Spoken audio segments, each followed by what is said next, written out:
सागर, दीपिका, आज से पहले मैंने इससे भद्दा मजाक कभी नहीं सुना। अनीशा, ये मजाक नहीं, सच्चाई। और तुम इसे जितना जल्दी स्वीकार कर लो वही तुम्हारे लिए अच्छा होगा। नहीं, मैं तुम दोनों को ऐसा कदम नहीं उठाने दूंगी। तुम बेवजह परेशान हो रही हो अनीशा। हम जो कुछ भी कर रहे हैं उसमें हम सबका फायदा है और तुम्हारा भी। सागर, नुकसान और फायदे से पहले सही और गलत के बारे में भी सोचना चाहिए। बस अनीशा, ये नैतिक विज्ञान का लेक्चर देके हमें बोर करना बंद करो। और तुम्हारा ये लेक्चर सुन के हम लोग अपना फैसला नहीं बदलेंगे। देख लेना, तुम दोनों बहुत पछताओगे। ओ नो, ये गाड़ी तो हमारी तरफ आ रही है। अब क्या करें?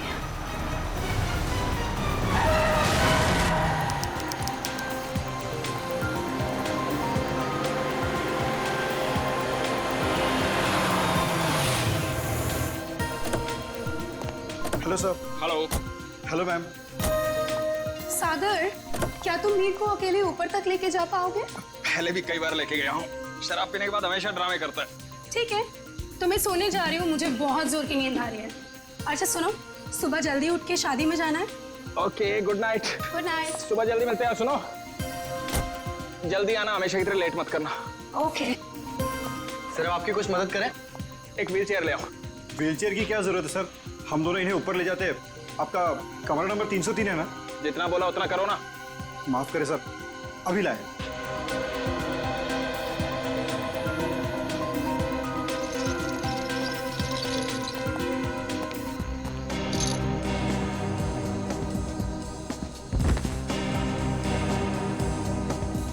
उठाओ इसे। जब सहन नहीं होती तो पीता क्यों है? सर, खाने में कुछ लेंगे? एक सूप ले आओ। Okay sir. सर, इन्होंने सूप ऑर्डर किया।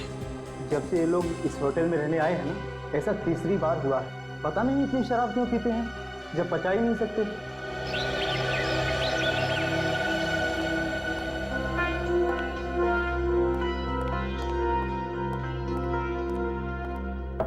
अगर साहब, मीर साहब, सर रूम सर्विस।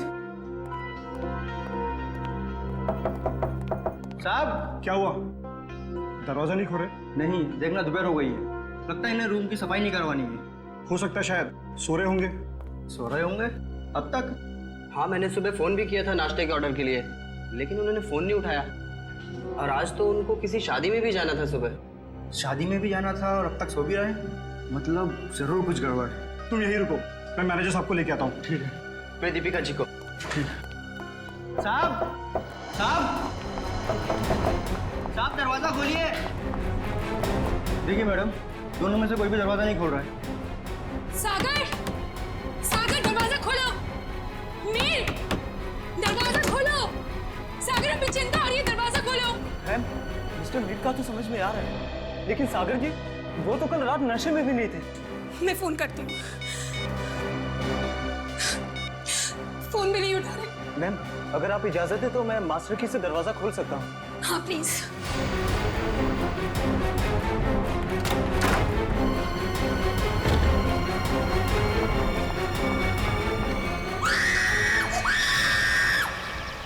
नील, तुम सोच भी नहीं सकते मैं इन छुट्टियों को लेकर कितनी उत्सुक हूँ। आखिरकार तुम्हारे ऑफिस वाले और मेरे ऑफिस वाले राजी हो ही गए और हमें एक हफ्ते की छुट्टी दे दी।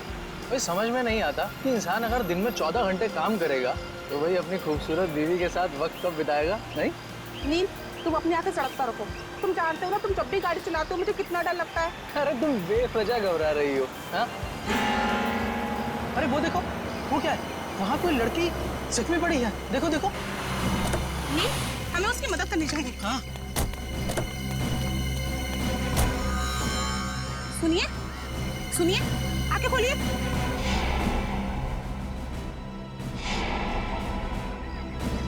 आप ठीक तो हैं? मैं पानी लेकर आता हूँ।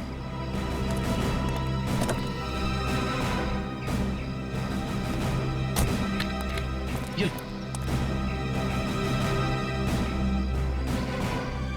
पानी पीजिए। आंखें खोलिए। सुनिए, आप ठीक तो हैं? सीआईडी? नील, हमें इनको अस्पताल लेकर चलना चाहिए। हाँ, और मैं सीआईडी को भी खबर कर देता हूँ। हाँ ठीक है।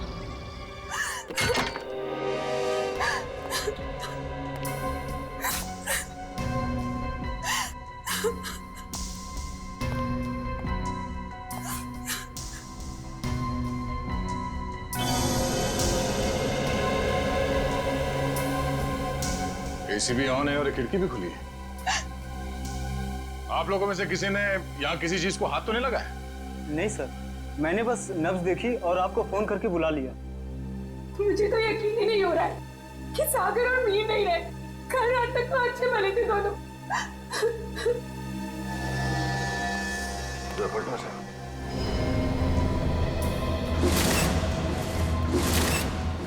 ये देखो फ्रेडी,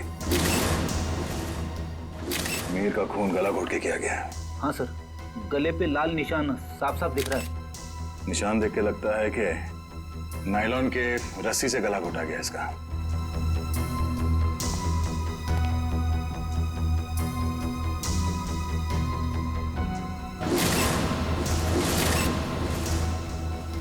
कमाल है, सागर के शरीर पे कहीं भी चोट या जख्म का कोई निशान नहीं है। सर, हो सकता है कि सिर्फ मीर का खून हुआ हो और सागर अपने आप मर गया हो, दिल का दौरा पड़ने की वजह से या फिर और कोई बीमारी की वजह से। नहीं सर, सागर को ऐसी कोई बीमारी नहीं थी। आप चाहे तो मैं आपको उसकी मेडिकल रिपोर्ट दिखा सकती हूँ। मेडिकल रिपोर्ट तो हम देख ही लेंगे। वैसे आप है कौन? मैं दीपिका, सागर और मीर की चचेरी बहन। सर, हम लोग यहाँ शादी में आए थे। और ये शादी कब है? सर, आज सुबह ही थी। कल रात देर से सोने की वजह से सुबह मेरी आंख ही नहीं खुली। और रात को इन दोनों की मौत हो गई। आप लोगों में से आखिरी बार किसने देखा था इन्हें? सर, मैंने देखा था। कल मिस्टर मीर बहुत ज्यादा शराब पी लिए थे और होश में नहीं थे सर। तब मिस्टर सागर इन्हें होटल में लेकर आए थे, तब देखा था सर। क्या मीर अक्सर शराब पीता था? हाँ सर, मीर बहुत ज्यादा शराब पीता था और शराब इससे बर्दाश्त नहीं होती थी। उसके बाद किसी ने देखा इन्हें? हो सकता है कोई कमरे में आया हो रूम सर्विस के लिए या किसी और काम के लिए। हाँ सर, मैं आया था रूम में सूप लेकर। उस वक्त मीर साहब बिस्तर पर लेटे हुए थे और सागर साहब टीवी देख रहे थे। उस वक्त टाइम क्या हुआ था? करीब 12:30 बजे। 12:30 बजे, मतलब उसके बाद इस कमरे का दरवाजा खुला नहीं है। आप लोगों ने आधे घंटे पहले दूसरी चाबी से दरवाजा खोला, राइट? जी सर। इसका मतलब है कोई और आया था यहाँ इस कमरे में, कोई तीसरा आदमी, शायद इस खिड़की से। ये नामुमकिन है सर। हमारे सिक्योरिटी गार्ड हर वक्त नीचे पहरा देते रहते हैं, तो कोई खिड़की से कैसे आ सकता है? कोई गेस्ट आया था इनसे मिलने के लिए? नहीं। कोई गेस्ट अंदर नहीं आया, कोई खिड़की से अंदर नहीं आया। इसका मतलब है खून होटल के स्टाफ में से किसी ने किया है, ठीक उसी तरीके से। और शायद वो इस दरवाजे से ही अंदर आया, दूसरे चाबी से ये कमरे का दरवाजा खोला गया। सर, ये आप क्या कह रहे हैं सर? भला हम अपने कस्टमर का खून क्यों करेंगे? शायद लूटने के इरादे से। रेडी पंकज, कमरे की अच्छी तरह से तलाशी लो। सर, रात को 2 बजे तक तो कॉरिडोर में मैं फोन पे बात कर रहा था। मैंने तो किसी को इनके कमरे में आते हुए नहीं देखा। आपका कमरा कौन सा है? सर, वो 304।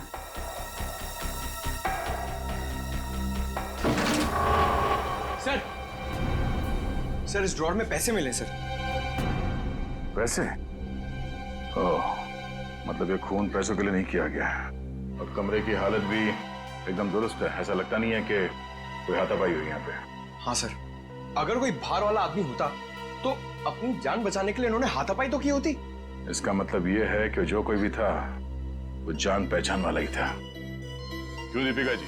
हैं? सर, आप मुझ पे शक कर रहे हैं? नहीं नहीं, मैं तो सिर्फ कह रहा हूँ कि इस कमरे के अंदर क्या हुआ किसी को नहीं मालूम, एक पहेली है। सर, मोबाइल फोन मिला है। सर, ये तो सागर का फोन है। सागर का फोन? और मीर का फोन मिला? नहीं। मीर का फोन? सर, पता नहीं कहाँ है। कोई बात नहीं, हम पता लगा लेंगे। बड़ी पंकज, आसपास दूसरे कमरों की भी तलाशी लो और यहाँ पे जितने उंगलियों के निशान मिलते हैं सब उठा लो। हेलो? हाँ? क्या? कहाँ पे? एक्सक्यूज मी, ये वार्ड नंबर 3 का है? उस तरफ। इस तरफ?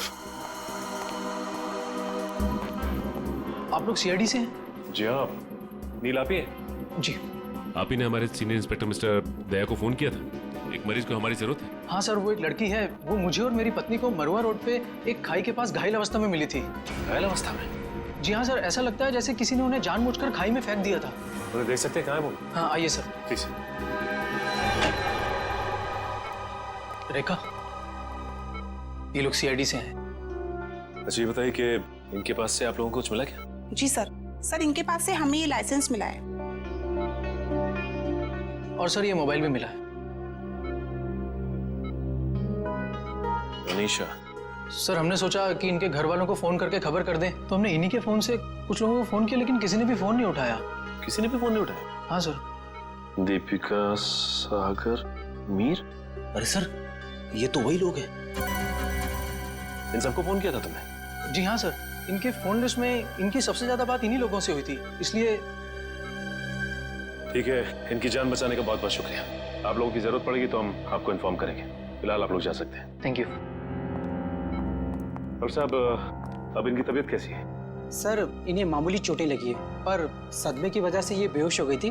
अब ये ठीक है। इनसे बात तो कर सकते हैं ना? जी सर।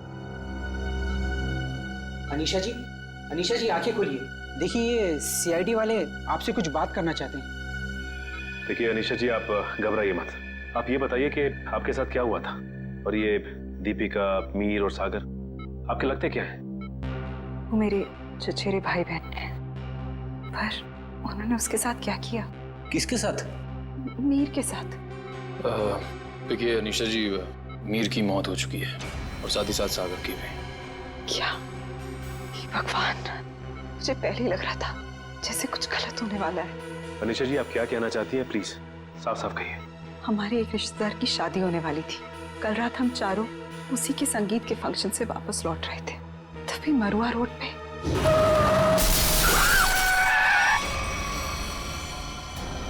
तुम दोनों ठीक तो हो ना? हाँ, हम ठीक हैं। घबराओ मत, ये हमारा ही प्लान था। क्या? चलो।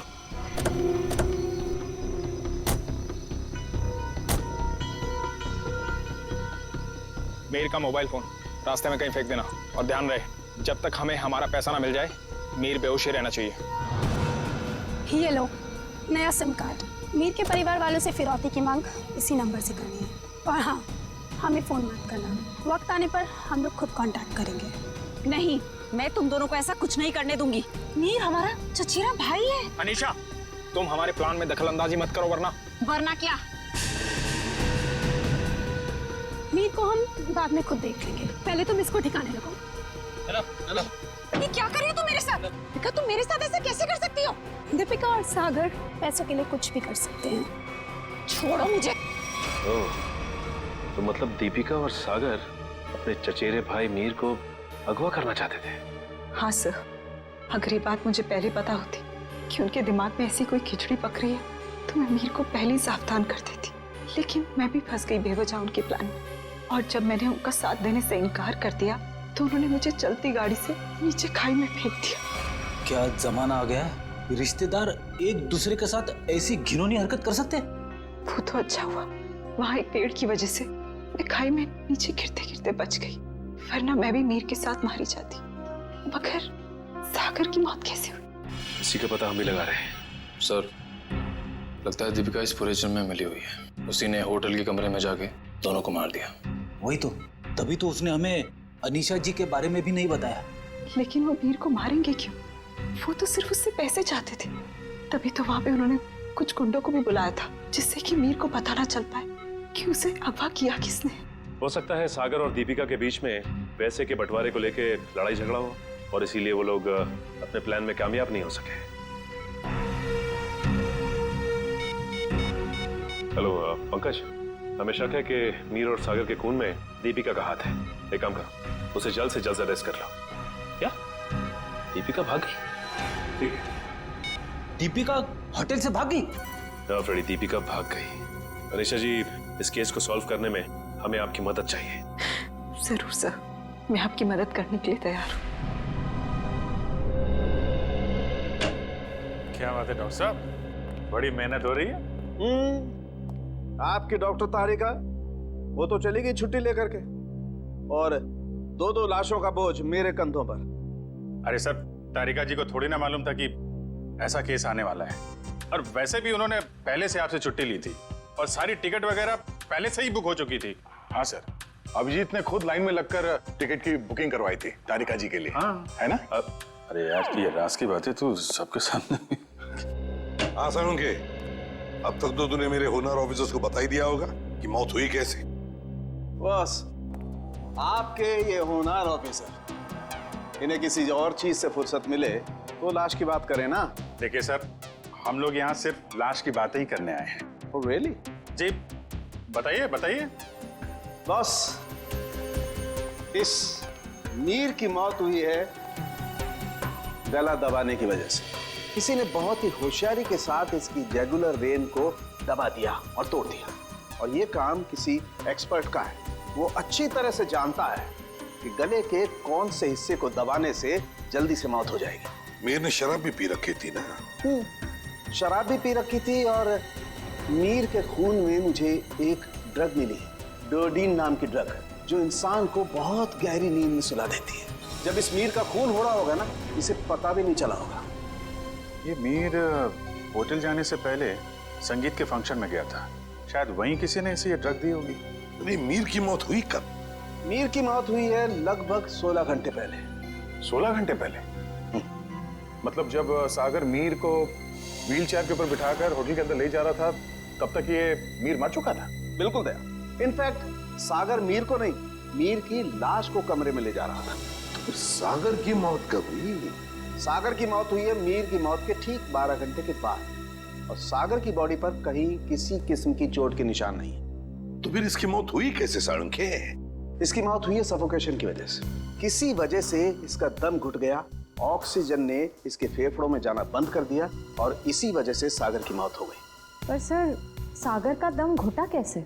ये पता लगाना भी बाकी है, लेकिन हाँ, फिलहाल मैं आप लोगों को एक बहुत अहम सुराग दे सकता हूँ। क्या? क्या सुराग? एक मिनट।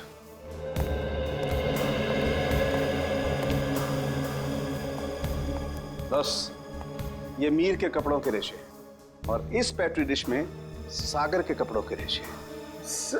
ये कैसा सुराग है डॉक्टर? मेरी तो कुछ समझ में नहीं आ रहा है। बेटा, पहले बड़ों की बात अच्छी तरह से सुन लेनी चाहिए, फिर समझ में आएगा। हाँ, बस मीर के कपड़ों के रेशे मुझे सागर के कपड़ों के पीछे के हिस्से पर मिले, और सागर के कपड़े के रेशे मुझे मीर के कपड़े के आगे के हिस्से पर मिले। क्या क्या क्या क्या? मीर की शर्ट के रेशे सागर की शर्ट की पीठ की तरफ, और सागर की शर्ट के रेशे मीर की शर्ट पे आगे की तरफ। आप हमें सुराग दे रहे हैं या हमारी उलझनों को और बड़ा कर रहे हैं? अभिजीत, हर बंद ताले को खुलने के बाद एक नए सुराग का दरवाजा खुलता है। फिलहाल इस ताले की चाबी ढूंढनी है। ये पता लगाना है कि इन दोनों के कपड़ों के रेशे एक दूसरे के कपड़ों पर आए तो आए कैसे। पता लगा लेंगे सालुंखे। जब तूने इतना सब पता लगा लिया है तो फिर इसके आगे का हम पता लगा ही लेंगे। सर, उस दीपिका का कुछ पता नहीं चल रहा है सर। वो ना तो अपने घर गई, ना कोई सहेली के पास, और तो और सर उसने अपना फोन होटल के बाहर ही कहीं फेंक दिया ताकि हम लोग उसका पीछा ना कर सके। इसका एक ही मतलब हो सकता है कि दीपिका का कोई ना कोई संबंध जरूर है मीर के खून के साथ, इसीलिए तो वो गायब हो गई। सर, अगर ऐसी बात है तो दीपिका को पहले ही गायब हो जाना चाहिए था। वो हमसे मिली क्यों? शायद उसे ये पता नहीं था कि सागर की भी मौत हो जाएगी, और जैसे सागर की मौत होगी सारी बाजी पलट गई। और फिर अनीशा ने भी तो ये कहा था ना। हाँ सर, अनीशा को भी मालूम नहीं है दीपिका कहाँ जा सकती है, और मीर को संगीत समारोह में ड्रग किसने दिया ये भी वो नहीं जानती। सो लगता है सागर और दीपिका के मिली भगत में ये बेचारी अनीशा बेवजह फंस गई है। सर, हाँ। सर, सागर के फोन रिकॉर्ड्स मिल गए, लेकिन रिकॉर्ड्स में एक बहुत अजीब बात है। क्या? सर, यही कि कल रात से लेकर आज सुबह 6 बजे तक सागर को मीर के नंबर से कॉल्स आए। मीर? ये कैसे हो सकता है सर? मीर तो मर चुका है, फिर उसका नंबर कौन यूज कर रहा है? सीधी बात है, अगर मीर मर चुका है तो फिर उसका फोन कौन इस्तेमाल कर सकता है? वो खून ही इस्तेमाल कर सकता है ना सागर को फोन करने के लिए। तभी मीर का फोन मिला नहीं हमें होटल के कमरे में से। शायद ये फोन दीपिका के पास ही है सर। ये देखो, सागर की मौत के कुछ ही मिनट पहले उसे एक अनजान नंबर से फोन आया था। अनजान नंबर से। अनजान नंबर? सर, फिर तो सागर की मौत का और इस अनजान नंबर वाले का कुछ ना कुछ संबंध तो है। पता लगाना पड़ेगा इन दोनों फोन्स के बारे में, मीर का फोन नंबर और फिर इस अनजान नंबर के बारे में।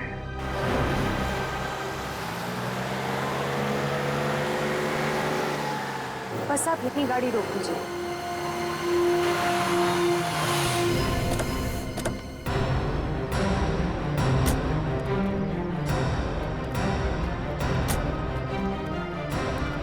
हाँ निशा, क्या ये वही जगह है? हाँ सर, ये वही जगह है जहाँ गुंडों ने हमारी गाड़ी रोकी थी और फिर मुझे दूसरी गाड़ी में डाल दिया खाई में फेंकने के लिए। और दीपिका और सागर उस दिशा में चले गए थे। दीपिका और सागर उस दिशा में चले गए?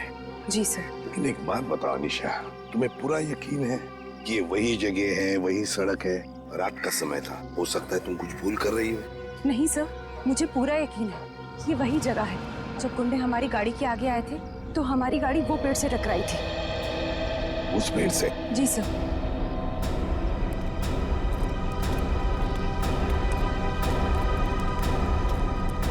सर, यहाँ पे गाड़ी के टायर के निशान भी हैं। हाँ, जैसे ब्रेक लगा है। सर, हाँ, यहाँ पे दूसरी गाड़ी भी थी, उसके टायर के भी निशान है यहाँ पे। हाँ, है तो सही, दूसरी गाड़ी के ही निशान है।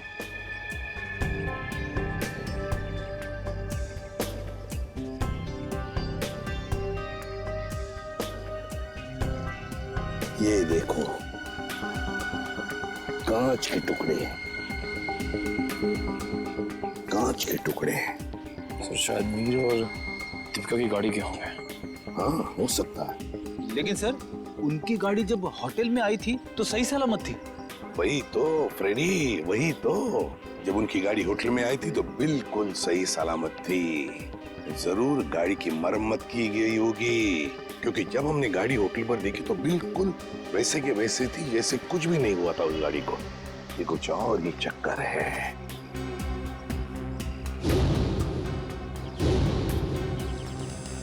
गोली?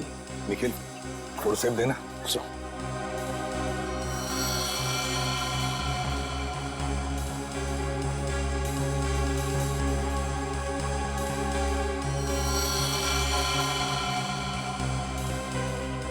गोली चली है यहाँ पर। अनीशा, जब गुंडों के साथ मुठभेड़ हुई तब क्या किसी ने गोली चलाई थी या गोली चली थी? नहीं सर, मेरे सामने तो नहीं चलाई, पर हो सकता है मेरे जाने के बाद चली हो। तुम्हारे जाने के बाद? अनीशा के जाने के बाद गोली चली थी?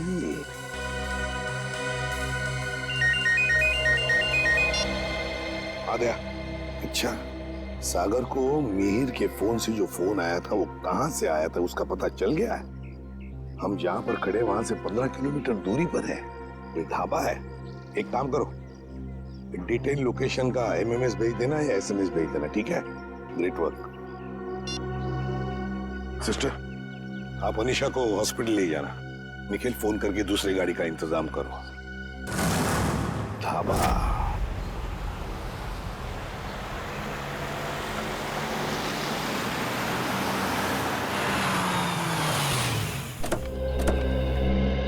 ये है वो प्रकाश ढाबा, यहाँ से किया गया था सागर को फोन। आइए आइए साहब, क्या खिलाऊं आपको? दाल मखनी, कढ़ाई पनीर या फिर सरसों का साग? बस कर यार, और नाम मत लेना वरना मेरे चूहों में पेट दौड़ने लगेंगे। सॉरी सर, मेरे पेट में चूहे दौड़ने लगेंगे। तो अच्छी बात है ना साहब, हमारा धंधा और बढ़ेगा। देखो, हम यहाँ खाना खाने के लिए नहीं, तहकीकात करने के लिए आए हैं। हम लोग सीआईडी से हैं। सीआईडी? तू चुप रहे छोटू। साहब, हुआ क्या है? हमने तो कुछ नहीं किया। हाँ, वो तो पता लगा ही लेंगे। खैर, पहले ये बताओ, 14 तारीख की रात को क्या तुम्हारे यहाँ एक कस्टमर आया था जो रात भर तुम्हारे इस ढाबे पर ही था? रात भर? हाँ, रात भर 10 बजे से लेके 6 बजे तक। क्या वो रात भर फोन पे ही बात कर रहा था? साहब, ढाबे पे तो नहीं था, पर हाँ, सड़क के उस पार एक गाड़ी खड़ी थी जिसके अंदर एक आदमी बैठा था और वो किसी से फोन पे बात कर रहा था। तो क्या तुमने उसे अच्छी तरह से देखा? नहीं साहब, अंधेरा था, इसके लिए चेहरा नहीं देख पाया। अच्छा, क्या वो अकेली गाड़ी में था या उसके साथ कोई और भी था? उसके साथ ड्राइवर था साहब, वो 2-3 दफा चाय लेने आया, खुद के लिए और वो दूसरे आदमी के लिए भी। और हाँ साहब, उसने कैंची भी तो मांगी थी। हाँ। कैंची मांगी थी? वो किस लिए? क्या मालूम साहब, बड़ा ही अजीब था वो ड्राइवर। गाड़ी से उतरा, मिट्टी और पत्थर जमा करके फिर से गाड़ी में बैठ गया। क्या जमाना आ गया है सर, आजकल लोग सड़क पर से पत्थर और मिट्टी भी चुराने लगे। किसी और काम के लिए फ्रेडी, पत्थर और मिट्टी किसी और काम के लिए। क्या वो ड्राइवर भी फोन पे बात कर रहा था? नहीं साहब, जो पीछे बैठा था वही आदमी बात कर रहा था। ड्राइवर को तो तुमने अच्छी तरह से देखा है ना? हाँ। तो हमारे लिए उसका एक स्केच बनवाओ, ठीक है? हाँ।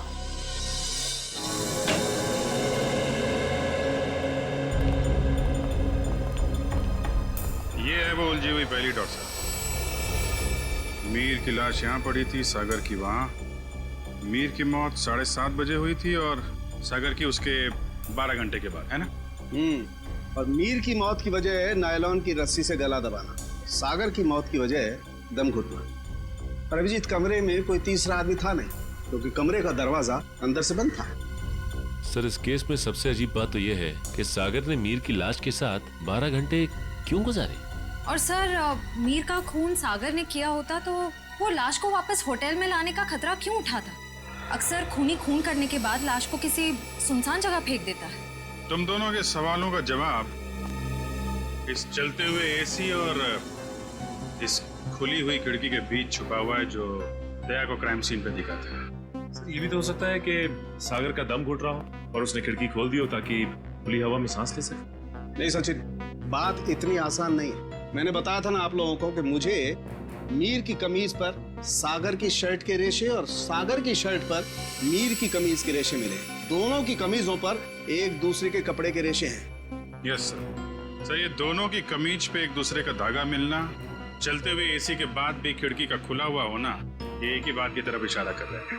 और वो क्या है? कि सागर ने मीर की लाश को दोबारा यहाँ लाने का खतरा इसलिए उठाया ताकि वो मीर की मौत को हादसा या फिर खुदकुशी का रूप दे सके। यानी सर, सागर ने पहले लाश को उठाया और फिर खिड़की से बाहर फेंकने की कोशिश की। एग्जैक्टली।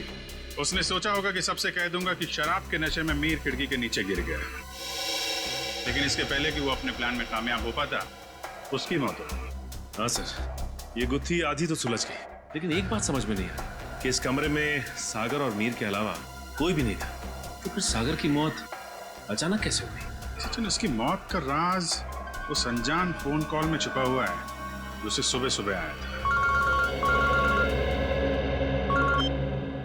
हाँ पंकज, अनजान कॉल का पता चल चुका है कहाँ से की गई थी? Very good. कौन सी जगह? झूला tower. Okay okay okay okay, thank you very much Pankaj, thank you. जी, झूला टावर तो वो रही बिल्कुल सामने, जो अभी तक पूरी बनी भी नहीं है। या डॉक्टर साहब, सर आप यहाँ देखिए, तब तक हम लोग झूला टावर का चक्कर मार के आते हैं, देखते हैं वहां पे क्या हुआ था।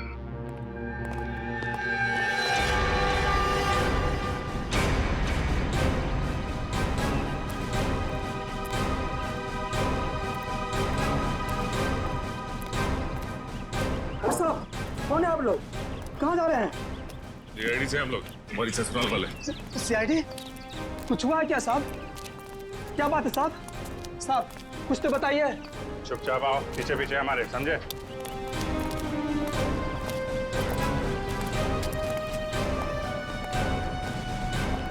ये देखो, यहाँ से कमरा नंबर 303 बिल्कुल साफ साफ दिख रहा है। जरूर उस आदमी ने सागर को यहीं से फोन किया होगा। परसों रात तुम ही ड्यूटी पे थे यहाँ पे? हाँ साहब, मैं तो हर रात यहाँ ड्यूटी पर ही रहता हूँ। तो जरा ठीक से याद करके बताओ, परसों रात यहाँ पे कोई अजनबी आया था इस बिल्डिंग में? साहब, कुछ कॉलेज के बच्चे थे, कह रहे थे किसी पिक्चर की शूटिंग करनी है। पिक्चर की शूटिंग? कौन सी पिक्चर, क्या बताया उन लोगों ने? उन्होंने कहा कोई छोटी सी पिक्चर की शूटिंग करनी है कॉलेज के एग्जाम के लिए। उन्होंने मुझे 15,000 रुपये दिए और तुमने उन्हें अनुमति दे दी यहाँ शूट करने की?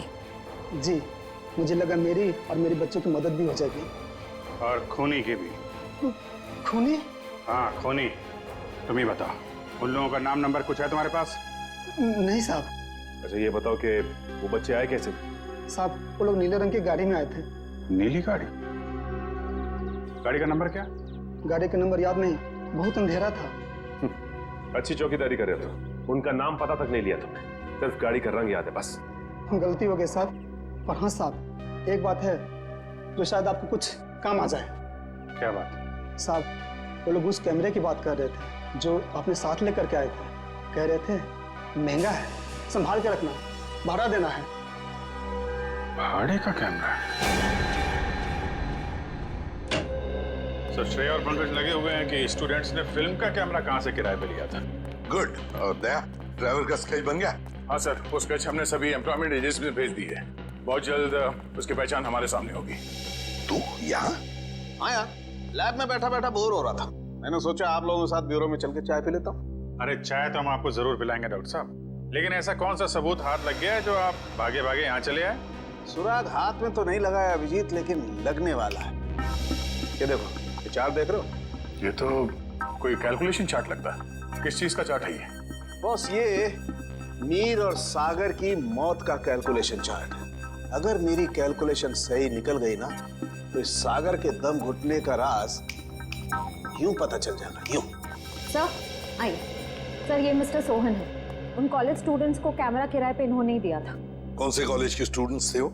Sir QR institute of medical science and research centre. ये मेडिकल कॉलेज के बच्चों को फिल्म मेकिंग में कहाँ से इंटरेस्ट होने लगा? कितने लोग आए थे? सर 4 स्टूडेंट्स थे।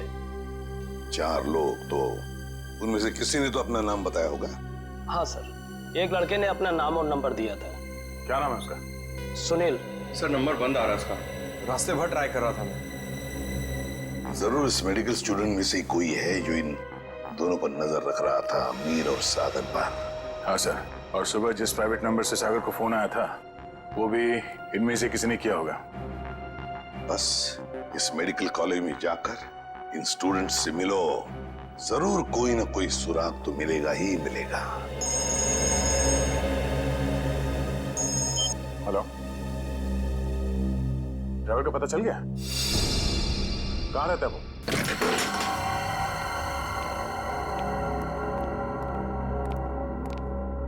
ये ड्राइवर चंदन, लगता है 9 तो 11 हो गया। तो ढूंढो।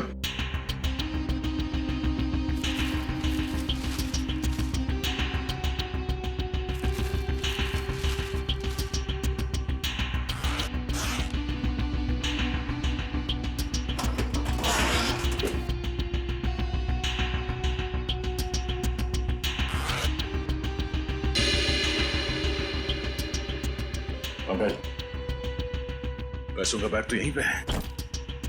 पैसों का बैग, इसका मतलब वो शहर छोड़ के भागा नहीं है। पैसे लेने जरूर वापस आएगा।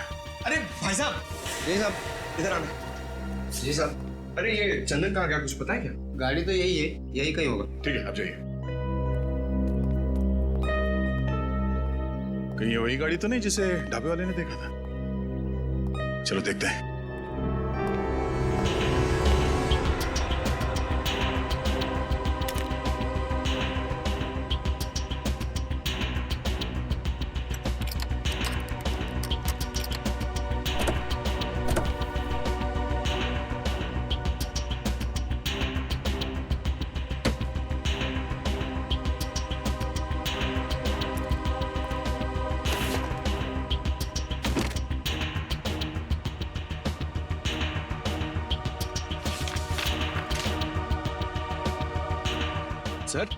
सर ये गाड़ी दीपिका की है, ये देखिए पेपर।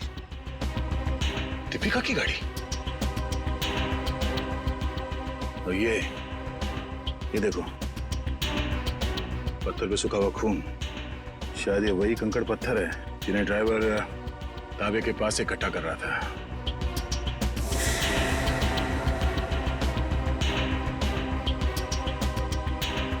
और ये कैंची भी किस चीज के लिए इस्तेमाल किया होगा उसने? सर मुझे तो कुछ समझ में ही नहीं आ रहा है। गाड़ी का ड्राइवर भी गायब है, ये पत्थर, कैंची, इन सब चीजों का क्या संबंध है सर? पंकज, वो भी पता चल जाएगा कि जो कोई भी इस गाड़ी के पिछले सीट में बैठा था वही पूरी रात मीर के फोन के जरिए सागर से बात कर रहा था। और अब ये सूखा हुआ खून बहुत जल्द हमें उसकी असली पहचान बता देगा। करण, तू 2 दिन से क्लास क्यों नहीं आ रहा? प्रोफेसर अमन बहुत नाराज हो रहे थे। क्या करूं यार, बुखार उतर ही नहीं रहा। लगता है मुझे फ्लू हो गया। बुखार? इसका माथा तो बिल्कुल ठंडा है। सर, तुम चारों ने अपने आप को बहुत बड़ी मुसीबत में डाल लिया है। कैसी मुसीबत सर? का जवाब मैं नहीं, सीआईडी देगी। सीआईडी? बिरजू, आप सब लोग यहाँ? बहुत बड़ी भूल है जो तुम लोग को शूटिंग करने दी। सीआईडी के चक्कर में फंस गया मैं। लेकिन सीआईडी क्यों? शूटिंग करना कोई गैर कानूनी काम थोड़ी है। शूटिंग करना गैर कानूनी नहीं है, लेकिन खूनी की मदद करना गैर कानूनी है और इसके लिए तुम सबको जेल हो सकती है, समझे? सर खून? हमने किसी खूनी की मदद नहीं की सर। जिस वक्त तुम लोग बिल्डिंग में शूटिंग कर रहे थे उसी वक्त बिल्डिंग के सामने वाले होटल रॉयल मून में एक जुर्म को अंजाम दिया जा रहा था और इस काम में तुम में से किसी ने खूनी की मदद की है। नहीं सर, हम ऐसा क्यों करेंगे? हम स्टूडेंट्स हैं, हम डॉक्टरी की पढ़ाई कर रहे हैं और ऐसा कुछ करके हम हमारा भविष्य अंधकार में क्यों डालेंगे? इसका पता तो अभी चल जाएगा। अच्छा ये बताओ कि जिस वक्त शूटिंग चल रही थी तुम में से कोई कुछ वक्त के लिए बाहर गया था क्या? हाँ सर, करण गया था ऊपर वाले फ्लोर पे अपने डायलॉग याद करने के लिए। यार अंकित, मुझे क्यों फंसा रहा है? यार मैं तुझे फंसा नहीं रहा हूँ, सिर्फ सच बता रहा हूँ। तो अपना हैंडी कैम भी लेकर गया था अपना परफॉर्मेंस रिकॉर्ड करने के लिए। हाँ सर, हैंडी कैम लेकर गया था, लेकिन जब वो वापस आया उसमें कोई वीडियो नहीं था। यार वो गलती से डिलीट हो गया था। देखो करण, झूठ मत बोलो, क्योंकि एक झूठ को छुपाने के लिए तुम 100 झूठ बोलोगे, लेकिन ये तुम सीआईडी के सामने नहीं कर सकते, समझे? इसलिए तुम्हारी भलाई इसी में है कि सब कुछ सच सच बताओ। बोलो। ये ठीक कह रहे हैं, जो कुछ भी हुआ है करण सच सच बता दो। सर मुझे डर था कि मेरी अटेंडेंस कम होने की वजह से मैं एग्जाम में फेल हो जाऊंगा। तभी अचानक मुझे किसी ने एक दिन चिट्ठी भेजी और साथ में एक सिम कार्ड भी। उस चिट्ठी में लिखा था कि उस होटल के कमरे में जो भी कुछ हो रहा है उसकी लाइव फीड रिकॉर्ड करके मैं उसे दूं और साथ में उसे फोन भी करूं, तो वो मुझे फेल होने से बचा लेगा। तो सर मैंने वैसा ही किया। मतलब अगर तुम उस जुर्म का आंखों देखा हाल भेजते और उस आदमी को यानी कि सागर को फोन करते तो तुम परीक्षा में पास हो जाते? जी सर। तुम्हारे साथ बहुत गलत हुआ है, किसी ने तुम्हारे साथ गंदा मजाक किया है और तुम उसके बहकावे में आ गए। वो खत जिसने लिखा था वो तो बच नहीं पाएगा। वैसे इस लेटर में और क्या लिखा था? उस चिट्ठी में लिखा था कि जैसे ही सागर उस आदमी को खिड़की तक लाए तो मैं सागर को फोन करूं और 5 बार घंटी बजते ही मैं वहां से चला जाऊं। तुम ऐसा कैसे कर सकते हो करण? पास होने के लिए तुम किसी की खून करने में मदद करो? शर्मनाक है ये, शर्मनाक। यार मैं इस बात के लिए पहले से ही शर्मिंदा हूँ। तुम्हें इस बात की शर्मिंदगी होनी भी चाहिए, समझे? अच्छा फिर फोन करने के बाद क्या हुआ? सागर ने मेरा फोन उठाया नहीं, बस वो अचानक वहीं खड़ा रहा। मैंने फोन किया, 5 बार घंटी बजी, उसके बाद फोन काटकर मैं वहां से चला गया। ठीक है, देखो ये सारी बात हम लोगों के बीच में ही रहे, क्योंकि मैं नहीं चाहता कि अगर खूनी हमारे आसपास है तो उसे इस बात की भनक भी लगे। मैं समझ सकता हूँ सर। और करण तुम्हें हमारे साथ चलना होगा होटल रॉयल मून में, जहाँ क्राइम हुआ है। करण अब बताओ, सागर और मीर एग्जैक्टली कहाँ पे खड़े हुए थे? यहाँ पर सर। मीर सागर के कंधों पर झूल रहा था। और तुमने सुबह 6 बजे के करीब उनको फोन किया? जी सर। करण ये समझो कि तुम सागर हो और इंस्पेक्टर सचिन मीर है। ठीक से याद करके बताओ कि सागर ने मीर को कैसे उठा रखा? आप अपनी बाजू यहाँ पर रखिए। इसे? यस सर, और अपनी मुट्ठी बंद कर लीजिए। लो, बंद किया? जी।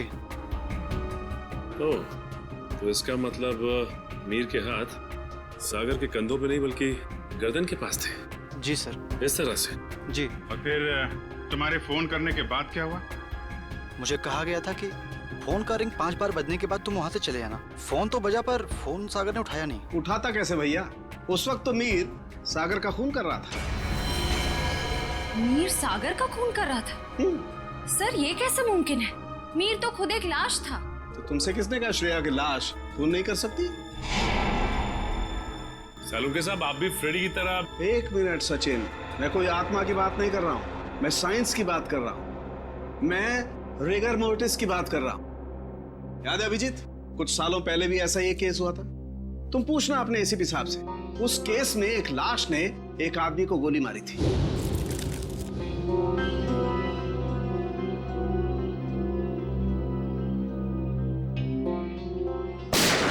मैं भी यही सोचा था डॉक्टर साहब। अब इसे संयोग कहिए या बुरे काम का बुरा नतीजा, जिस वक्त सागर मीर की लाश को नीचे फेंकने वाला था, रिगर मोर्टिस सेट हो रहा था। उसने सागर के गर्दन को जकड़ा और दम घुटने की वजह से सागर की मौत हो गई। एग्जैक्टली हुआ कुछ ऐसा होगा, सागर कमरे में आया और किसी के फोन का इंतजार करने लगा, जो उसे बताने वाला था कि उसे एग्जैक्टली करना क्या है। फोन आने के बाद सागर ने मीर को बिस्तर से उठाया और उसे खिड़की की तरफ लेके गया, ताकि मीर को हत्या या आत्महत्या बनाया जा सके। लेकिन एक बात है अभिजीत, मुझे नहीं लगता है कि कोई संयोग था या कोई बुरे काम का बुरा नतीजा था, बल्कि मुझे लगता है सागर को फोन ठीक उसी वक्त जानबूझकर किया गया जब मीर के हाथों में राइगर मोर्टिस सेट हो रहा हो और मीर का हाथ सागर की गर्दन दबा सके। आपकी बात में दम है सालों के सर। वरना सागर के पास तो पूरी रात थी इस जुर्म को अंजाम देने के लिए। उसने सुबह तक इंतजार किया ही क्यों? क्योंकि वो चाहता था कि मीर के साथ साथ सागर का भी टिकट कट जाए और उस तक पहुंचने के सारे रास्ते बंद हो जाएं। कानून उस तक पहुंच ही ना पाए। मगर सालुनके साहब, खूनी ना तो यहाँ पे था और ना ही खूनी उस बिल्डिंग में था, तो फिर खूनी को ये कैसे पता चला कि मीर का शरीर कब पकड़ने वाला है और सागर उसे कब उठाने वाला है? करण के फोन के जरिए। मगर सर, सागर ने मेरा फोन तो उठाया ही नहीं। 5 बार रिंग बजी और मैं वहां से भाग गया। मैं भी बताता हूँ। श्रेया, जरा सागर के फोन पे कॉल करना। सर।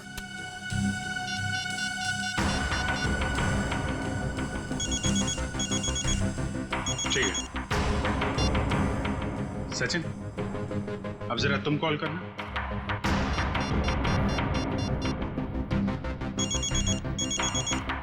ठीक है। करण, अब तुम अपने फोन से सागर को कॉल करो।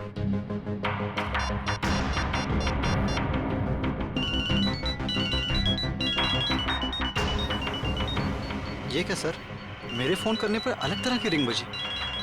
जी हाँ, बिल्कुल अलग तरीके की रिंग। एक ऐसी रिंग जिसने सागर को सम्मोहित कर दिया, हिप्नोटाइज। तभी तो वो तुम्हारा फोन नहीं उठा पाया। सर, इतनी बड़ी साजिश? बिल्कुल श्रेया, ये मुजरिम कोई साधारण आदमी नहीं है। ये कोई एक्सपर्ट है, एक्सपर्ट जिसे रिगर मोर्टिस की बहुत अच्छी जानकारी है और लोगों को सम्मोहित करने की भी। ये कहीं करण के कॉलेज का कोई प्रोफेसर तो नहीं? कोई एक्सपर्ट? आज सारे स्टूडेंट्स सही समय पर आ गए। Very good. सर, क्या आप आज हमें पूरी प्रक्रिया दिखाने वाले? जी, भविष्य में जो भी फॉरेंसिक डॉक्टर बनना चाहते हैं उनके लिए आज की क्लास बहुत ही महत्वपूर्ण है। लगता है मैडम आ गई। ऑफिसर्स, आप लोग यहाँ? जी हाँ, हमने सोचा कि क्यों ना हम लोग भी फॉरेंसिक साइंस की ABCD सीख लें। हाँ, शायद किसी को इम्प्रेस करने के काम आ जाए। हैं? क्यों अभी जी? वैसे प्रोफेसर रमन, आज बच्चों को क्या पढ़ाया जा रहा है? सर, आज रिगर मोर्टिस की क्लास है। ओह, रिगर मोर्टिस। जी सर। यानी लाश की अकड़न के विभिन्न स्तर विद्यार्थियों को सिखाए जाएंगे, हैं? जी सर, इसलिए हमने खास तौर पर इस विषय के विशेषज्ञ को बुलाया है। अच्छा, कौन है ये विशेषज्ञ, ये एक्सपर्ट? जरा हमारी भी मुलाकात करवा दीजिए इनसे।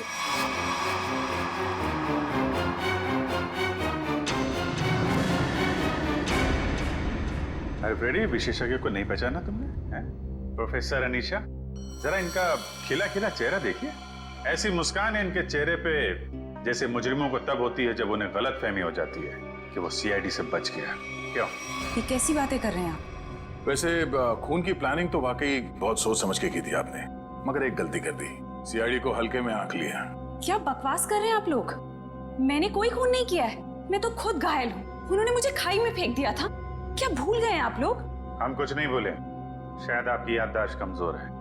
क्या मतलब? मतलब ये कि आपको खाई में फेंका नहीं गया था, आप खुद उतरी थी वहां पे। आपके शरीर पे ये जो जख्म है, चोट के निशान है, ये खुद आपने बनाए हैं। क्या सबूत है ये निशान मैंने बनाए हैं? वैसे हम जानते हैं कि फॉरेंसिक डॉक्टर होने का फायदा उठाकर आपने इस केस में ज्यादा सुराग नहीं छोड़े, पर उस कार को साफ करना भूल गई हैं आप। पत्थर पे जो खून मिला है और कैंची पे जो उंगलियों पे निशान है, वो आपके हैं अनीशा जी। हमारे पास काफी सबूत हैं आपको अदालत में खूनी साबित करने के लिए। बाहर जाने के सभी दरवाजे बंद हो चुके हैं अनीशा जी। अब सिर्फ जेल का दरवाजा आपका इंतजार कर रहा है। अब बताइए, क्यों किया आपने ये सब? दीपिका और सागर ने प्लान बनाया था, मीर को किडनैप कर लेंगे और बदले में उसके ट्रस्ट से ढेर सारा पैसा मांगेंगे। उन्हें नहीं पता था कि मुझे उनके प्लान के बारे में सब कुछ पता लग गया है और बदले में उनके खिलाफ में एक और प्लान बना रही थी जो उनके प्लान से कई ज्यादा खतरनाक था। और उस ड्राइवर और दीपिका का क्या किया तुमने? दोनों को मारकर जंगल में फेंक दिया नीलगंज के। शर्म आनी चाहिए तुम्हें। एक फॉरेंसिक डॉक्टर का फर्ज होता है कि वो समाज से जुर्म को मिटाने में कानून का साथ दे, खूनियों को पकड़ने में मदद करे, लेकिन तुमने अपनी शिक्षा का गलत इस्तेमाल किया है। खुद एक अपराधी बन गई। ऐसे घिनौने अपराध की सिर्फ एक ही सजा है, फांसी।